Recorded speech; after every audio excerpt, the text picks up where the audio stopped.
बिस्मिल्लाहिर्रहमानिर्रहीम। अस्सलाम वालेकुम। आप देख रहे हैं K92 न्यूज़ और मैं हूं आपकी मेज़बान तस्बीहा मजहर। शामिल करते हैं आज की अहम खबरें।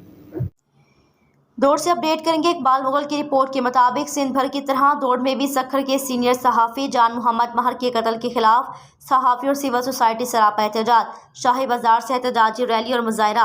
सक्खर के सहाफ़ी जान मोहम्मद महर के बेहमाना कत्ल के खिलाफ सिंध भर की तरह दौड़ में भी सहाफ़ी और सिविल सोसाइटी सरापा एहतजाज है। दौड़ प्रेस क्लब के ज़रिए तमाम एक एहतजाजी रैली का इनेकाद किया गया, जिसमें सहाफ़ी और सिविल सोसाइटी ने भरपूर शिरकत की।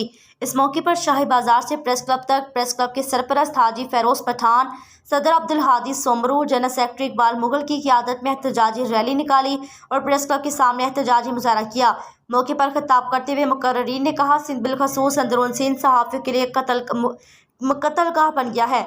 हक और सच लिखने पर सहाफ़ियों का कत्ल-आम किया जा रहा है। इस दौर में सच लिखना भी जुर्म बन गया। सक्खर के सहाफ़ी जान मोहम्मद महर का कहना है, कत्ल काबिल मज़म्मत है। जान मोहम्मद महर के कत्ल की जुडिशल इंक्वायरी कराई जाए। इसमें मुलविस मुल्ज़िमान इनकी सहूलतकारों का मंजर आम पर आना चाहिए।